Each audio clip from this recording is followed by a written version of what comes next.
you a football fan? Have you ever found yourself wondering what in the world was that ref thinking? Well, Mike D, the referee, is here to help you. Join me on Whistle Talk. I talk to professionals on the field and in the booth to help you understand what's going on inside the mind of a football official.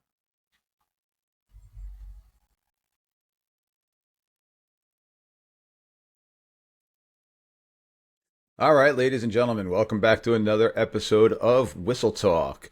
Today I have with me Mr. Jerry Picazio from the North Jersey chapter. So staying a little local here in Jersey for all my people all around the country. We got a little Jersey flavor. Before we dive in with Jerry, just want to remind everybody, make sure if you're liking the content, what you're hearing, give a thumbs up. Go to the YouTube channel, hit subscribe. All these things are free. Just helps with the algorithms, helps get everything else out there, and help promote our sport that we all love.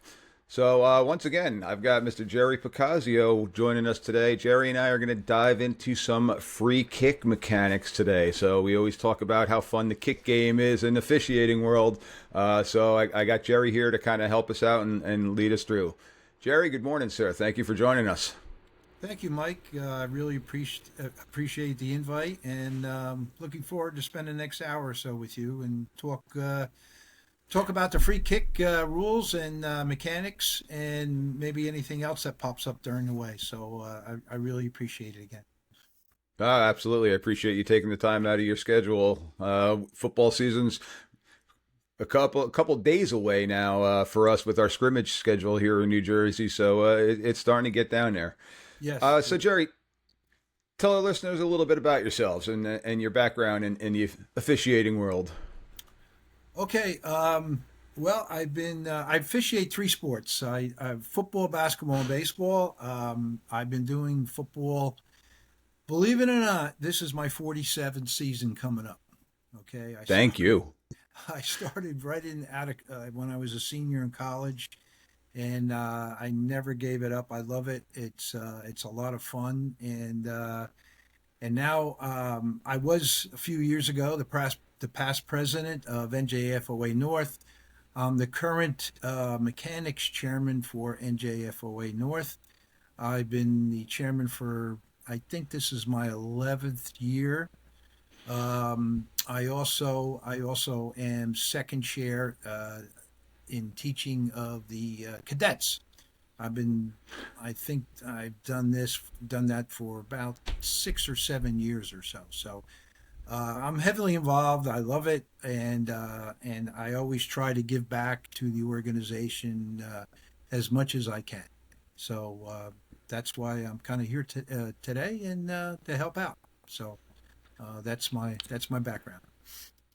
Awesome. And I just got the chance to see Jerry. We didn't get a chance to formally meet. We just had our New Jersey clinic a little over a week ago. So Jerry was part of that and very big in setting that up here for the state of New Jersey. And for my national listeners out there who might be familiar with some New Jersey football, Jerry would have to deal with the likes of our Bergen Catholics and our Don Bosco, some of our schools up in that North Jersey location. So I know in a couple of weeks we got a big one coming up. Bill Belichick was promoting Bergen Catholic versus IMG Academy, but that's now going to be held down in the South Jersey area. But we got a big football game. But those are the teams and stuff like that Jerry would have to deal with. So Jerry, being a part of with the mechanics crew and different things like that, today you and I are going to kind of dive into free kicks. For the casual listeners out there, what the heck's a free kick, and what's the difference between a free kick and a scrimmage kick? Okay. Well, a free kick is as people know, has people seen on TV and when you go to a game, is mostly a kickoff. Okay, and it's majority of the time it's at the kicking team's 40-yard line, and also a free kick will happen after a safety that people have seen in the past, and that is typically from the kicking team's 20-yard line. Okay. And the kicking team and the receiving team are lined up 10 yards apart, okay? And that's called the neutral zone from, let's say, the 40 to the 50-yard line on a typical kickoff situation, and neither team can encroach on that 10-yard belt until the ball is kicked. Okay, and there are some other rules involved with blocking and stuff, but I don't want to go into that too deeply right now. But that is your typical free kick. Okay. Yep. Your scrimmage kicks then are going to be your punts, your field goals, basically plays that start off with a snap from the scrimmage line, different things like that. So just to simplify it out there for the majority of people who they just think kick game is all the same thing, but there is something that we have as officials. We have to delineate the difference between a free kick and a scrimmage kick because our rules and our mechanics do slightly change. And now this is kind of perfect timing that you and I are going to dive into this because all the NFL fans that are out there that are now watching the new kickoff rules and the craziness that's going on with that. What are your thoughts on that style that they got going right now? I'll be honest with you. I think I watched a little bit of one of the games last couple of days. I've been busy. I really haven't. I did see him line up and I did read about it. Yeah, there's no movement. There's no movement until the ball is caught, I believe. Yep. And where do they line up? I think they line up on the 35. It is very different than in the past. Okay, I just like to make this statement: high school rules and college rules and pro rules are all different. Okay, they're Yep. not the same. Okay, and they're made that way for the level of play. Okay, the level of play to make the offense and defense equal. Okay, so to speak. So that's why you have these, and there's many different rules that are different in all three levels. Okay, Yep. and I know in the NFL they're looking to on their kicking game to tone back the injury factor on kicks. They take all types of they collect all types of info, and when are most of the players hurt, or things that happen, and things that players get hurt are mostly during kicks, so they're trying to eliminate that. I kind of like our game a little bit better. I think it's a little more exciting.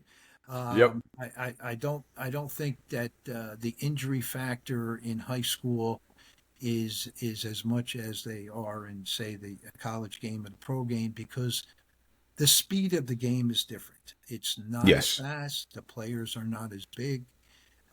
And you're dealing with high school athletes, from, let's say, 15 years old to 18 years old, compared to 22 and up. So Yep. it's a much different game, speed wise, physicality, skill level. It is completely different. So that's why we have the different rules at the different levels. And for those listeners that are interested in diving a little bit more into that NFL style kickoff, I highly recommend going to footballzebras.com. Just had Mark on last week, one of the editors there. They do a fantastic job of breaking down how that play is now being run and what the different nuances are, because last week there was not only was it the first weekend of that style kickoff, but then you had a safety that was called, so there was a difference on what the routine was after a safety. So I highly recommend jumping at footballzebras.com. It's a great resource for the NFL game and the college game, not so much with the high school game, but it's definitely a great resource for those games. So, Jerry, we're going to focus on the high school game, what we know best and what most of our listeners are dealing with.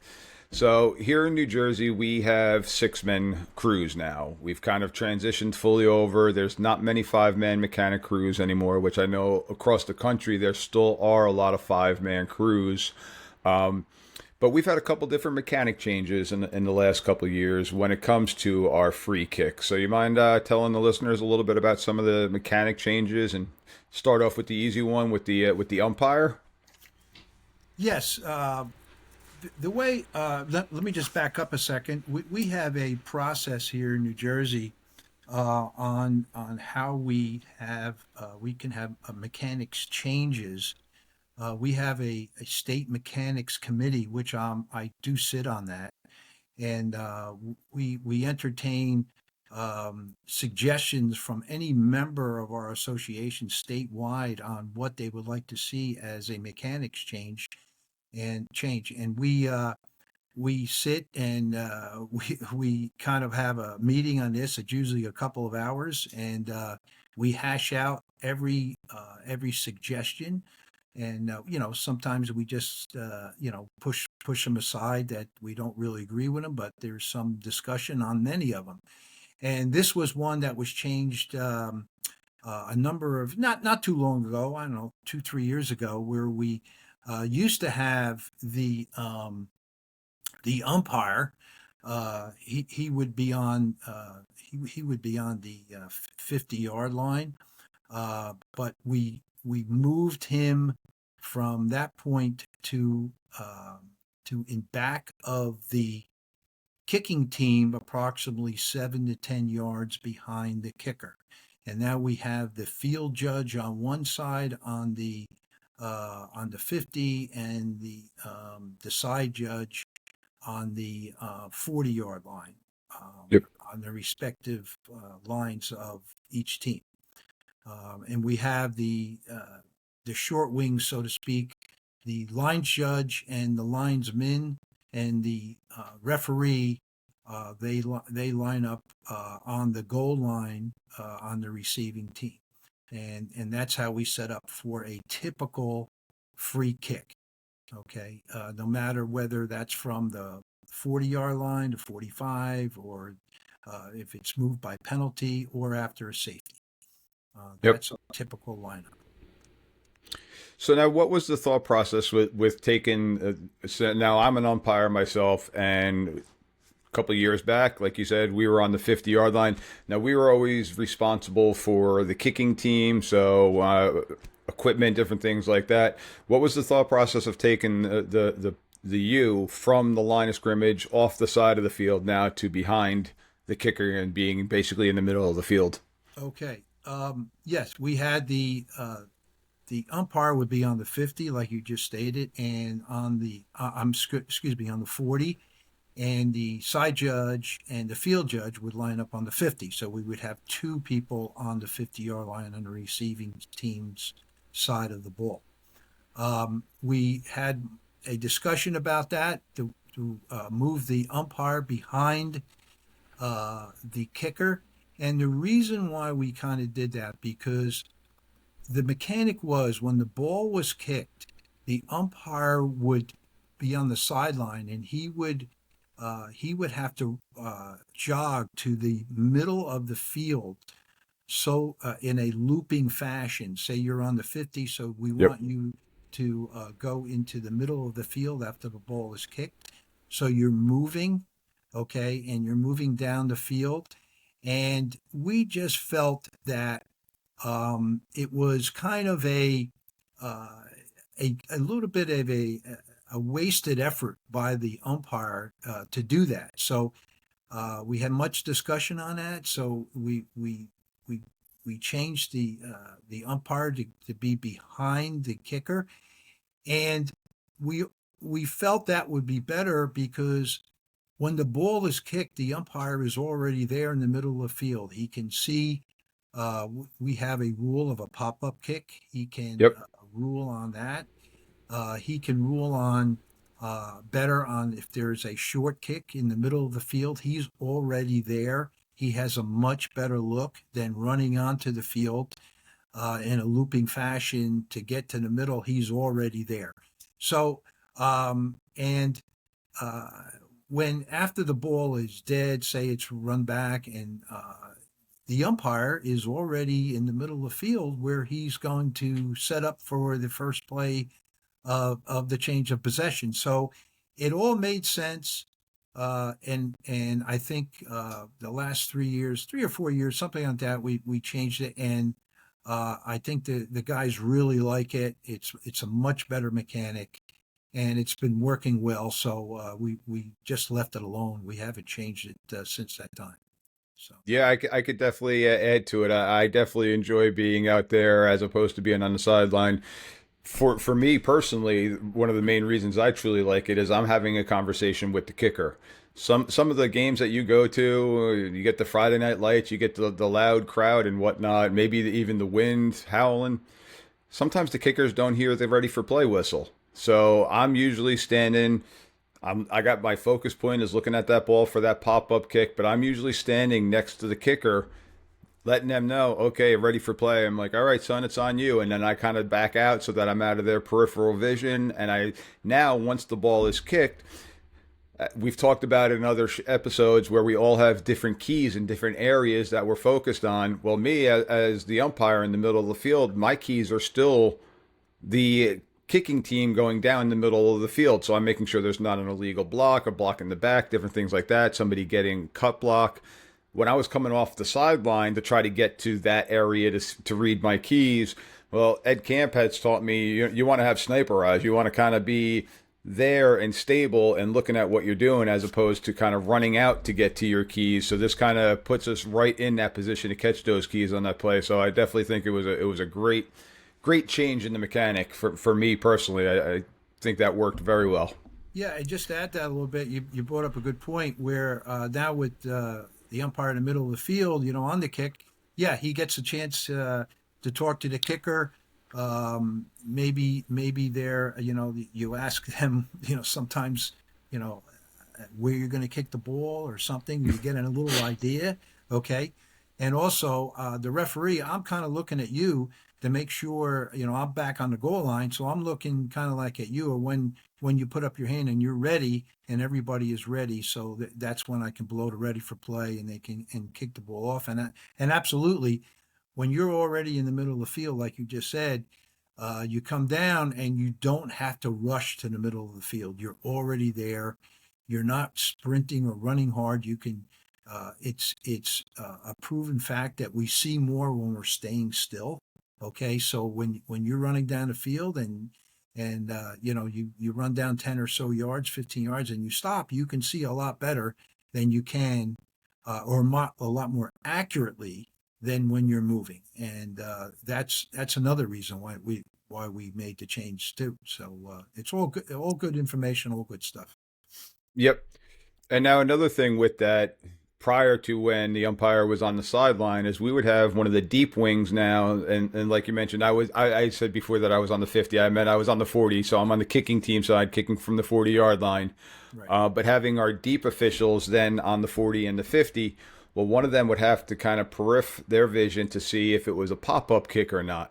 Now, with my location, I'm able to focus in to see if that's a pop-up kick. So now we've got somebody on each line, okay, and their focus point, what is their mechanic when it comes to right before the ball is kicked from our deep wings? Okay. The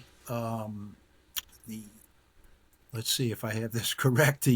The field judge is on the 40-yard line, and the side judge is on the 50-yard line.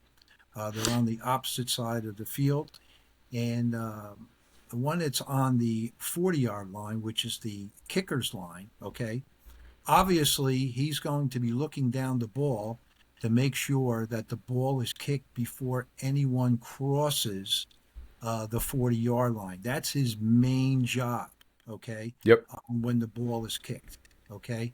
And also, conversely, the official that's on the 50-yard line, okay, no one can encroach that 50-yard line until the ball is kicked. So uh, typically, there's on the receiver side of the ball on the 50, there's usually only 5 players, in that between the 45 and 50 usually, okay, Yep.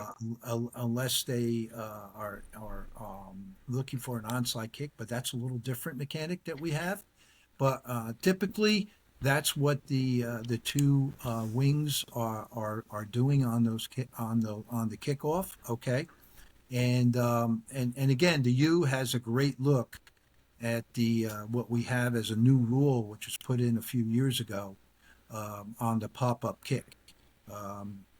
just for people out there, the definition of a pop-up kick is a kick that is on a kickoff, on a free kick that is kicked directly off the tee into the ground within 1 yard of the ball and pops up. We say more than the height of the kicker.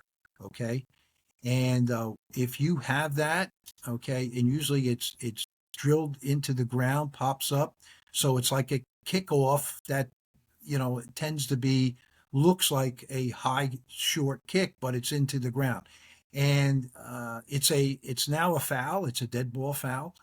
So the reason why the rules makers they changed that is it's because of a safety condition.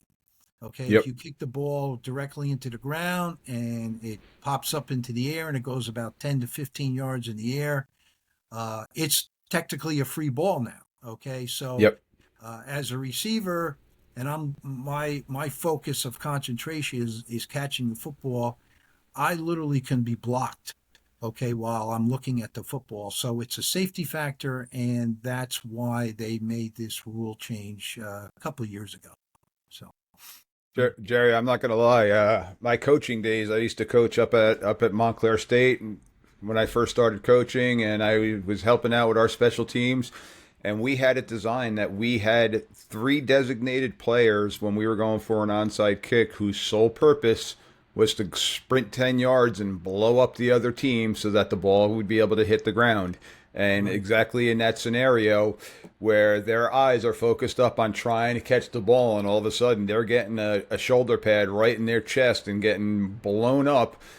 That was the mentality of the day, and you did see people getting injured, and the neck injuries, the head injuries, and different things like that. So I think it was a good rule change because once the ball is grounded, as you mentioned, once that ball hits the ground, it is now a free ball for anybody. So it does put in a lot of injury factor type of plays. Now, the traditional onside kick will still sometimes have that nice big bounce, and that's when you got a good kicker, but it's usually the first bounce is going to be the low one.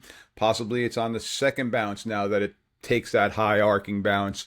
Okay, that's still in play, but that's usually going to happen about 4 or 5, maybe 6 yards away from where the kick initially occurred with that second bounce, giving the receiving team an opportunity to protect themselves a little bit better. So it's a great job in that rule, and I do, again, truly like that mechanic as an umpire that I get to focus on that.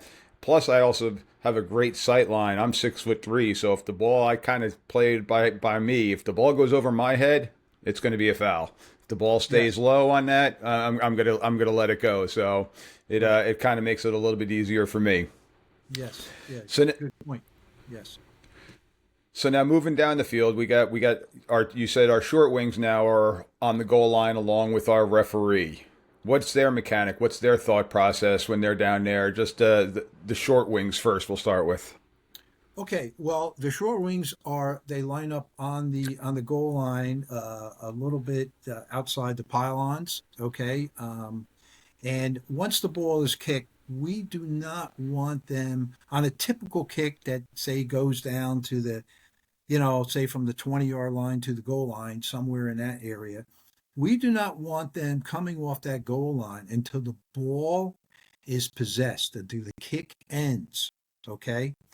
And there's no reason to start running up the field before the kick ends. And each of the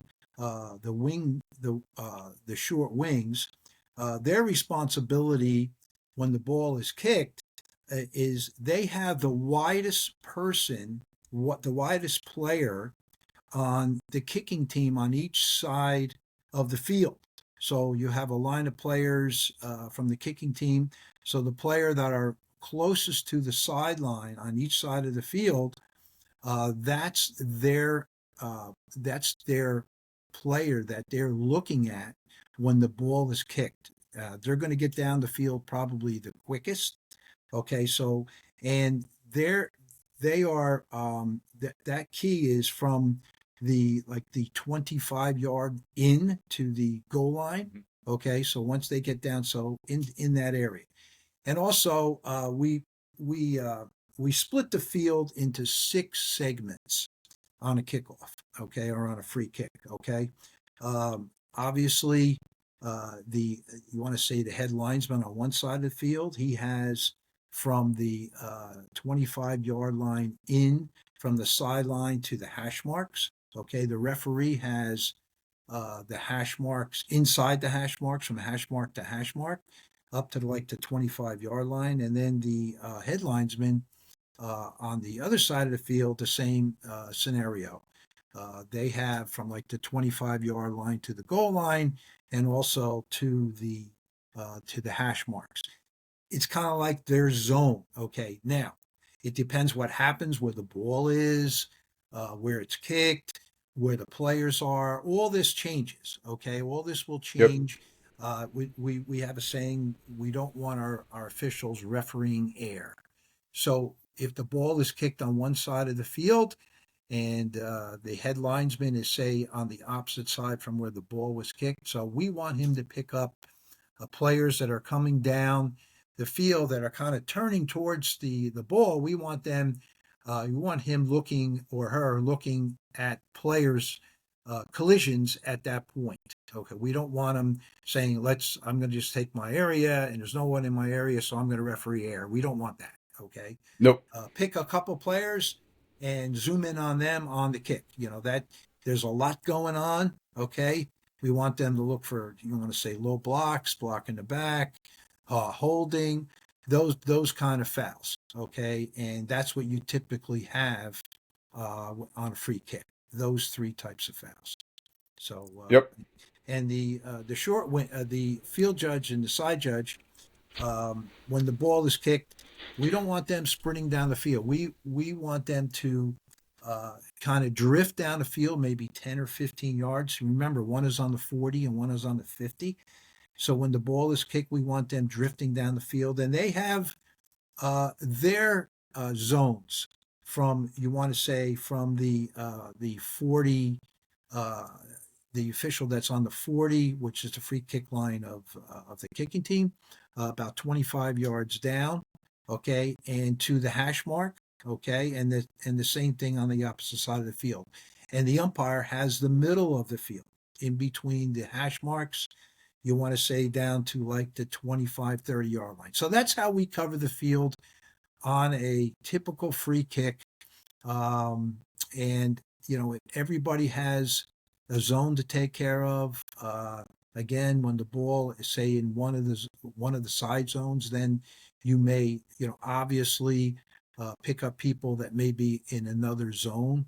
Okay, so we want to referee those collisions. We don't want to referee air. Okay, so Yep. that's we instruct our officials to operate during a free kick. So that would be the mechanics. So now you mentioned that the two short wings that are on the goal line are holding the goal line until the ball is possessed. So what we talk about until the kick is over and it now turns from a kick to a running play. This is important because what happens if the ball is muffed? Is that still a kick or is that a running play at that point in time? And what happens if the ball gets muffed and it gets muffed into the end zone?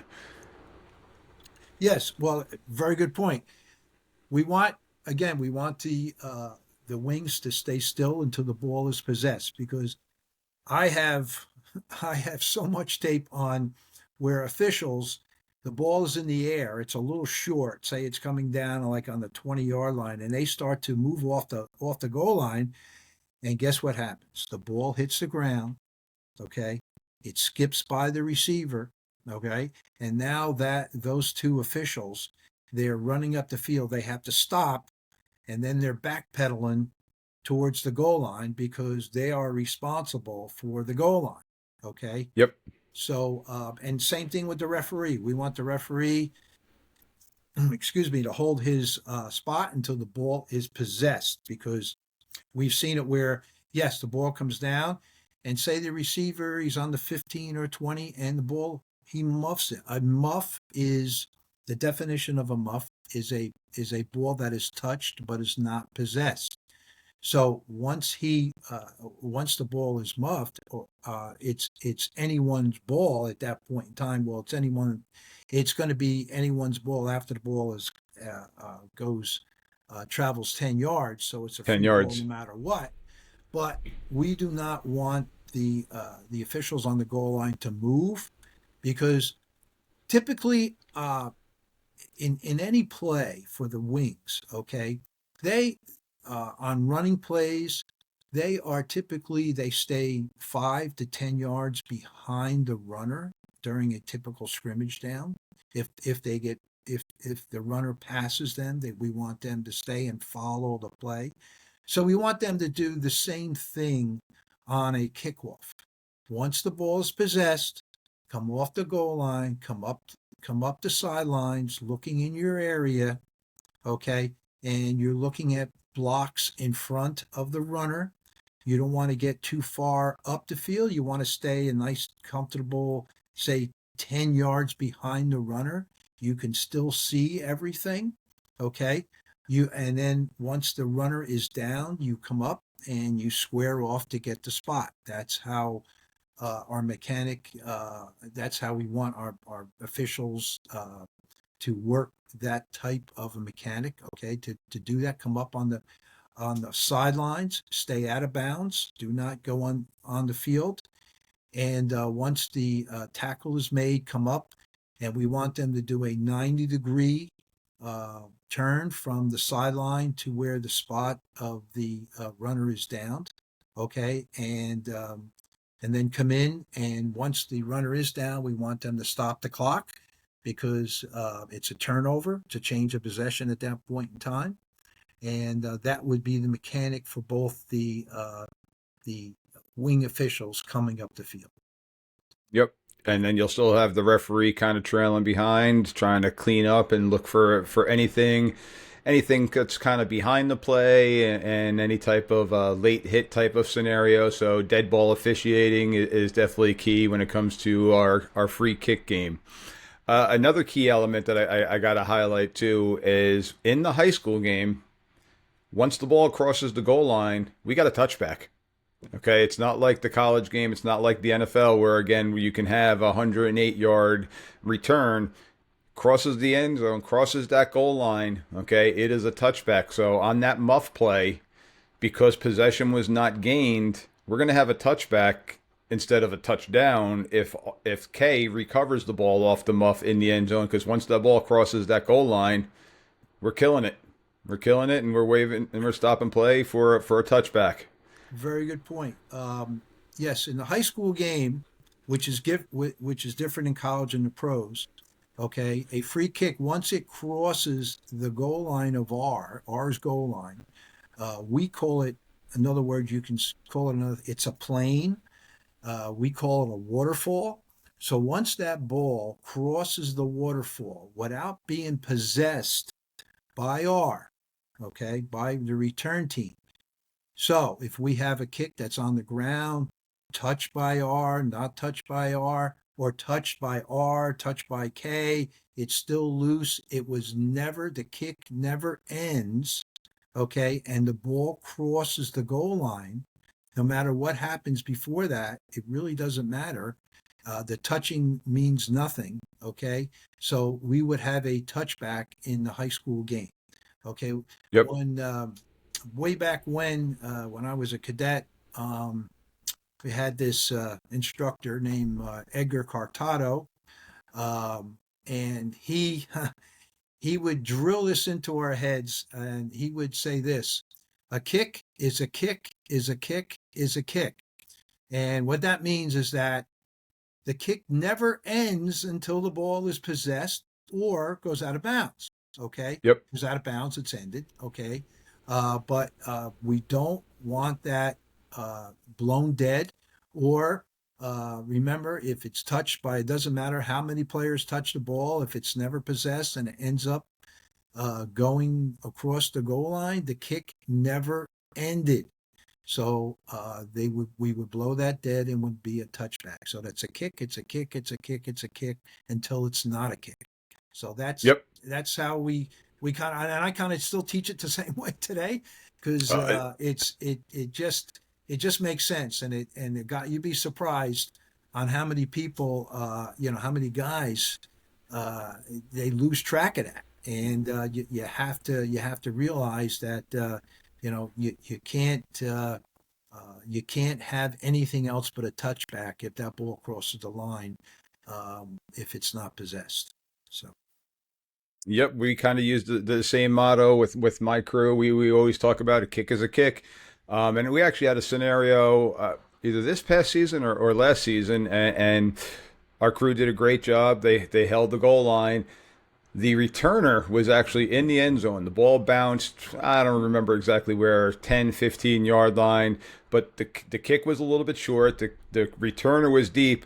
The returner had his feet in the end zone, but he was smart enough. He actually caught the ball in front of him off the bounce, so it wasn't like he was truly catching the kickoff, but he caught the ball out of the end zone and then returned it. And we had 3 sets of eyes right there going down that goal line. All 3 of them had that the ball stayed outside the end zone, so that ball could be returned. So even though the returner was in the end zone, the ball was caught out of the end zone, so the ball never crossed the goal line, and we still had to play from there. So just one of those little nuances that a lot of people wouldn't understand. Yes, in the high school game, it's the ball. It's not the player. Yep. It has nothing to do with the player. It's the same thing on scrimmage kicks, but that's a little, we're talking about free kick now, but the scrimmage kick rules are exactly the same. It's the ball. It's not the player. I think in college it could be a little different in the pros. I'm not sure. But we go by the ball. Very good point that, that's why we have to stay on the goal line until that kick ends. The other thing is, and this does not happen a lot, it happens sometimes, is that a kick, say you have a returner, he's up, say he's not way back on the goal line and he's on the 10. And the kickoff is long, and that receiver catches the ball in the air, okay, say from inside the 5-yard line, okay, and his momentum carries him into the end zone, okay. So we have a momentum rule in our game that if the ball is possessed inside the 5-yard line into the goal line, okay, and so then you can run the ball out of the end zone. So in other words, I don't want to get too technical here, but if a receiver, even that ball is grounded and he possesses the ball inside the 5-yard line, and his momentum carries him in the end zone, okay? So what? The kick did end, okay, once he possesses the ball. So now his momentum carries into the end zone. He can run that ball out, okay? Yep. And now it's a different set of rules for us as officials, depending upon what happens, during the play, that we actually mark that spot with a beanbag. Okay, so if the receiver catches the ball, say on the 3, his momentum carries him into the end zone. If it's in front of me, I'm going to drop a beanbag at the 3, and he can run it out. Okay, but it depends what happens. That spot of where he possessed the ball becomes an important spot on the field in case there's a foul and other things. So again, I don't want to go into too much detail, but that's another reason why we have to stay on the goal line until the kick ends. Okay. Yep. Great stuff. Great stuff.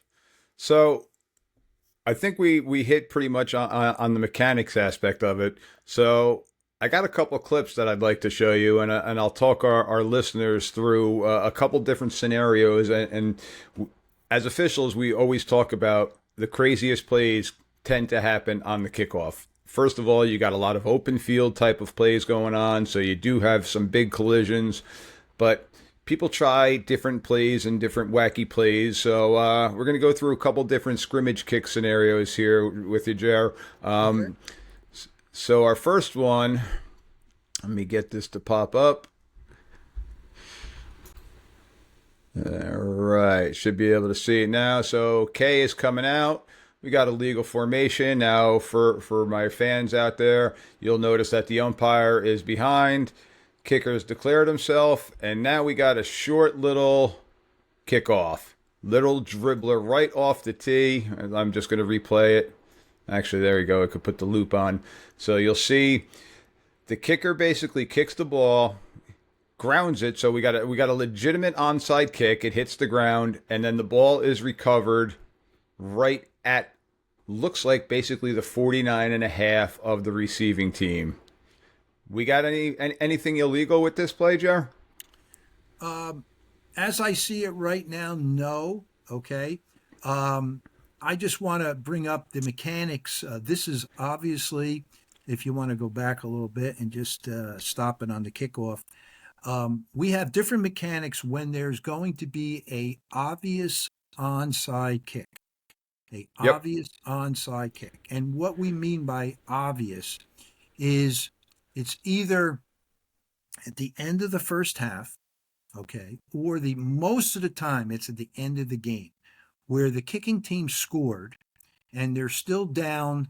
They're still down in the game. It could be by one score, two scores, whatever. And there's not much time left in the game. Okay, so the obvious thing that they're probably going to attempt is an onside kick. So what we do, we take the short wings, which is the head linesman and the line judge, and we flip them up to the kicking line on the 40-yard line. And then we take the field judge and the side judge and we put them on the 50-yard line. So now we have what we call that play, the belt, boxed in with four officials. And then we take the referee, we move him up to like the 25-yard line. So there's no really reason for him back on the goal line because the odds of that ball going to the goal line is very low. So we move him up to help out a little bit.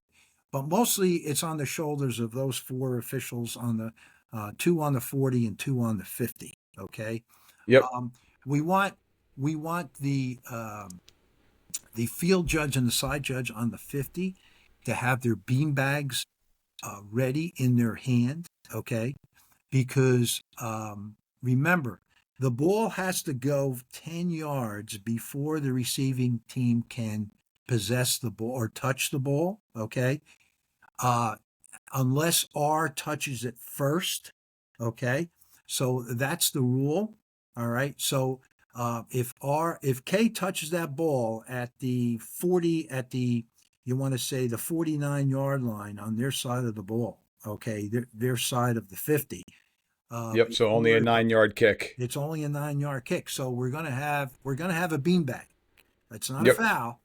Okay, it's just what we're going to call spot of first touch.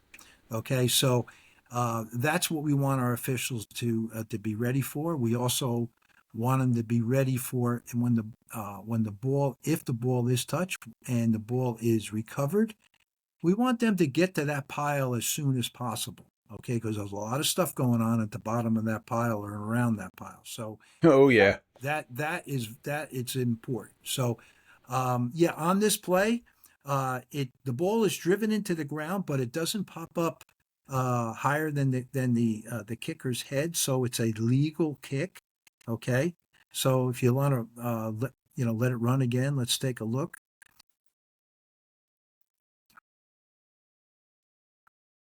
All right, they kick it, and now it rolls, and looks like almost the kicker or the person right next to the kicker recovers the ball on the 49-yard line of the receiving team. The receiving team is a little bit back. Their center guy is a little bit off the line. They're kind of shuffling over, but he kind of gives ground, and it looks like a legal catch, or not a legal catch, but a legal recovery of an onside kick right there. So this is going to be K's ball, probably 1st and 10 from the plus 49 in this scenario. Yes.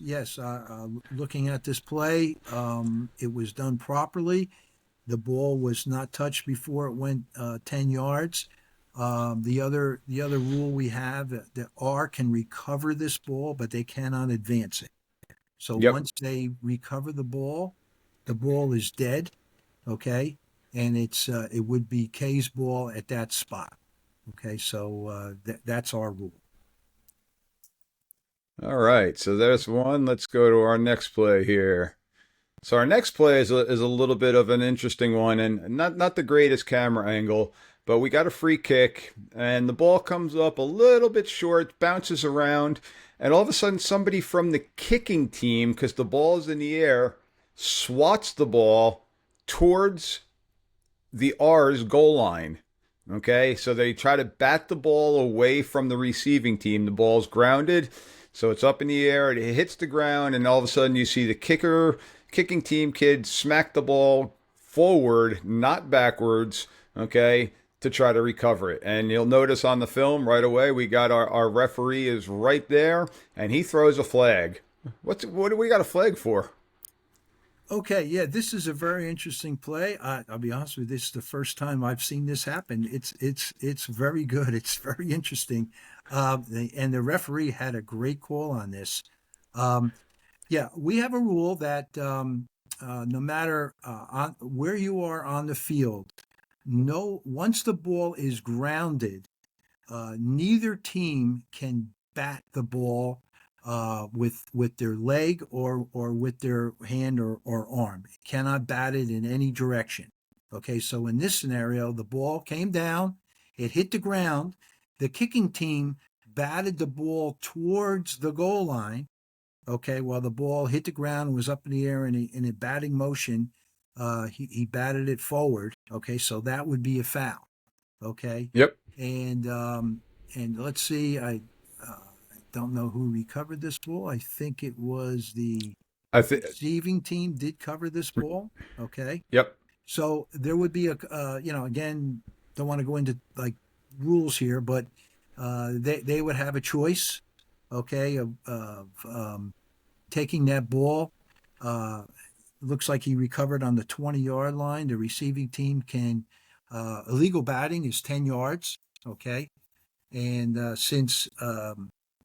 K since K fouled before the end of the kick, okay, because the kick never ended before that Yep. foul, they have a choice. They can have them re-kick from the from back 10 yards to the 30-yard line, or can take the ball from the spot of the 20, move it up 10 yards, and it'll be first and 10 for R. So that would be the two options. Most likely, the receiving team is probably going to take the ball, move it up 10, go first and 10 from the 30-yard line.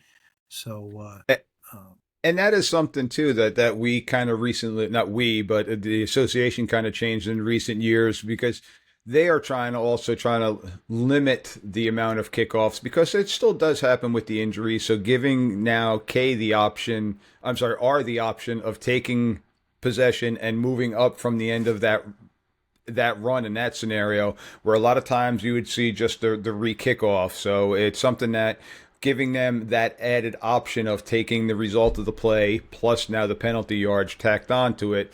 So it kind of persuades them in a way of not having them re-kick, not having people running 40, 50 yards and having big collisions, which we'll talk about. It's more so on when the ball gets kicked out of bounds type of scenario. Not typically here, but more so with the ball kicked out of bounds. yes, So, but yeah, we get. very good point. Yeah, we changed this rule. They changed this rule. I don't know, 4 or 5 years ago, where and the reason for that, we want less kickoffs and we want less punts, so to speak. We have some new rules on punts too, so or scrimmage kicks. That and that's one of the reasons we would rather not have them kick off again. Have have R take the ball 10 yards up, first down, and move along with the game. All right, so I got a next clip queued up here. Now this one's from about 3 years ago, I would say, because what you're going to see here is this is our old mechanic. Now we have the U is on the K's 40-yard line. They are by themselves. They are no longer behind the kicker in this one. Okay, then you got two people on the 45 and another two people on the 50. So the U is going to be responsible for right down that line of scrimmage. It's really important when it comes to an onside kick scenario that we get an offsides if they are truly offsides. When the ball's kicked deep, we're kind of a little bit more lenient with that unless they're egregiously offsides. But if the helmet kind of breaks the plane before the ball's kicked, we're going to kind of let that one go. But now when it comes to an onside kick, we got to be a lot more strict with that. So in this scenario, we do have, again, an onside kick scenario going. And you're going to see K come up, and I'm actually going to show this from two angles. You're going to see K come up, and they're going to kick almost a line drive to about R's 48-yard line. So the ball is never grounded, and the outside guy on the kicking team is able to run under it, and he makes the catch for what looks like an apparent good onside kick. So let me show the end zone view, because it kind of gives a little bit of a better angle of it. So here it is from behind the kicking team. You'll notice the kicker in the middle of the field here. Approaches the ball, kick right up in the air. I mean, that's a very talented play there. Kid catches the ball in the air before it goes out of bounds right near the sidelines. Jerry, we got a legal play here? Unfortunately, no. Okay. Yep. The only way that R can possess this ball, like we said before, after it goes 10 yards, it went 10 yards. However, it has to hit the ground first. This ball never hit the ground. Okay. So K cannot catch this ball in the air. Okay. That would be kick catch interference. Okay. From that spot of where he caught the ball. Okay. So, and R would have, again, the option of having them re-kick 15 yards back, say from the 25-yard line now, or taking that ball from where he caught it, okay, moving it 15 yards up the field, first down for the receiving team. They're going to, at this point in the game, they're probably ahead. So they're going to take that option most likely. So they don't. Yeah, they're going to want the ball. They're going to want the ball. So this is a foul. Okay. And this is where, all our officials on these types of plays got to be aware of this, and they have to be aware that that this is a foul. Okay. So it's a rare play. It doesn't happen a lot. It's an unusual play. And so that's where, and if they don't catch this, the officials, it's not the referee's fault. It's the entire crew fault. You go down, everyone goes down with the ship, not just the referee. Yep. So, again, I don't want to get into rules too much. This is more mechanics and what happens on free kicks. So again, this would be a foul against K. All right, Jer. So I've got one more scenario I want to play for you. So we're kind of getting low on time. You and I talked about this one before we started the show. So here we got K getting ready to kick the ball off, but K's kicking off from the plus 45. So there must have been some type of 15-yard unsportsmanlike conduct penalty during the touchdown or during the extra point or something. So the kicking team has been able to move the ball up 15 yards from where they would normally kick it on K's 40. They're now kicking the ball off from the R45. So let me let this one run through, and then we'll talk about it in a second. Let's fast forward a little bit. Kicker's taking his steps.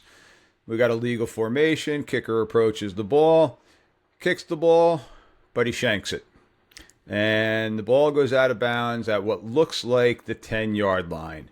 So I've talked about it in some previous episodes that a free kick now going out of bounds, the receiving team has a couple of options. Option one is take the ball 5 yards from move the kicking team back 5 yards and have them re-kick. Option two is where the ball went out of bounds plus 5 yards from there. And option three is take the ball 25 yards from where the ball is kicked. So that leads to my next clip. You will see 1st and 10 from the 20-yard line. They took the ball 25 yards from where the ball was kicked. Now, Jerry and I had an in-depth conversation, and ladies and gentlemen, please chime in, comment on this one, because this one is a great one for discussion. The rule book states, let me quote the rule book on this one. Oh, I got to find it again. I had it pulled up. But the 25 yards normally, okay, like we talked about, is when the ball is going to be kicked from the kicking side. He kicked from the 45. You go 25 yards from there, it brings the ball to the 20. So the math is correct. But my question that I have for you, and Jerry and I were going back and forth, and to be honest with you, we're both kind of stumped by the verbiage here. Would it be a half the distance to the goal line penalty? Because you can't go the full 25 yards without it being more than half the distance to the goal line. So should R be getting the ball at, say, the 22.5-yard line? And the wording in the rule book is that it is put in play inbound spot 25 yards beyond the previous spot if previous spot on midfield side of the R25. And that's where our conversation has gone. So, Jerry, what are your thoughts on this one? Well, since we talked about that, and I'm trying to, and I'm thinking about it, it kind of makes sense that maybe it would be half the distance from instead of the full 25-yard line, it would be half the distance. But as we spoke before, I'm going to double check on this. Again, this does not happen. This is really a rare play. Yes, it is. You might see this once every 10 years. This is something very rare, to where, it kind of, say they were, kicking off from the 30 and they kicked the ball out of bounds. Okay. Would they get the ball on the 5-yard line then? But the kicking team always have say the ball went out at the 3-yard line, would they get the ball at the 5? You can always put it up 5 yards, but then it would be at the 8. But again, we had this discussion. And I'm going to check after our podcast here to make sure what the correct ruling is on that as far as the rule. I would, the way it states, I've been thinking about it. I would say it would be half the distance of the goal. So say you kick from the 30 and kick that out of bounds. So we would put the ball on the 15-yard line here. And move on 1st and 10. But again, I'm definitely going to double check this, later in the day today. So just to make sure. No, this is a great one, ladies and gentlemen. Again, please comment on the podcast. Go to the YouTube page and leave your comments below on that, because this one, like we said, doesn't happen too often. You don't typically get, we have seen the 15-yard penalty tacked on for the kickoff, but typically when the ball's kicked from the plus 45, they're just looking to try to drill it into the end zone to get the touchback. Well, in this scenario, he kicked the ball out of bounds and he got the touchback anyway. So that's where my question that I'm asking, because this is actually the first time I'm seeing this on this video clip itself. So if you have any other video clips out there, ladies and gentlemen, send it to me. Send it to the Whistle Talk Huddle account that I have. Email it to me and I can upload it. So these are the things that I'm looking to try to get out there for all of us to discuss and figure out, hey, did we do this one correct? Do we need to modify it? Or is this something that we need to talk to the association about possibly getting a rule change and making this a half the distance to the goal line type penalty? So just the wording in the rule book is kind of vague. So that's where it's open for discussion. So wanted to end on that one. So let me close this out. So, Jer, we're just about at the 1 hour mark here. So I truly, truly appreciate you taking the time out and joining us today. Hopefully our listeners were able to get a better grasp on what we're doing just on the free kick process. And again, typically, we're just talking kickoffs right now. We didn't even dive into the punt after a safety type of scenario.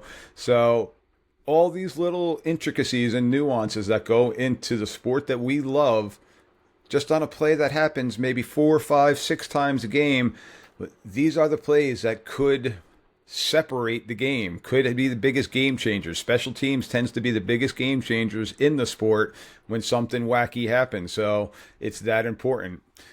Again, thank you for joining us today, Jer. Anything else that you want to end with? I'd just like to say, again, thank you very much for inviting me. I'm watching the clock tick down here. An hour, it goes so fast. It's unbelievable how fast an hour goes. Yeah, it does. And I just wanted to say, here in New Jersey, I know you have listeners across the country. We have a mechanics. We wrote a mechanics manual for ourselves.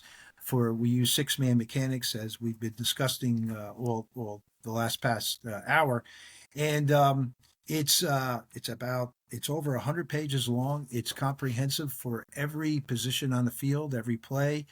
Not every play, but every kind of situation that we have, and I think it's one of a kind. I don't know if any other states have something this elaborate. They may have something, but this is our Bible.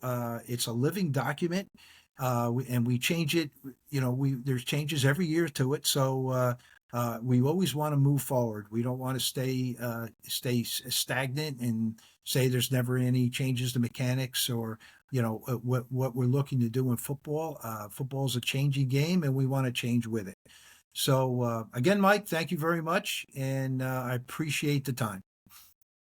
Much appreciated you taking the time. And again, ladies and gentlemen, please hit like, hit subscribe, do all those free things that you can do.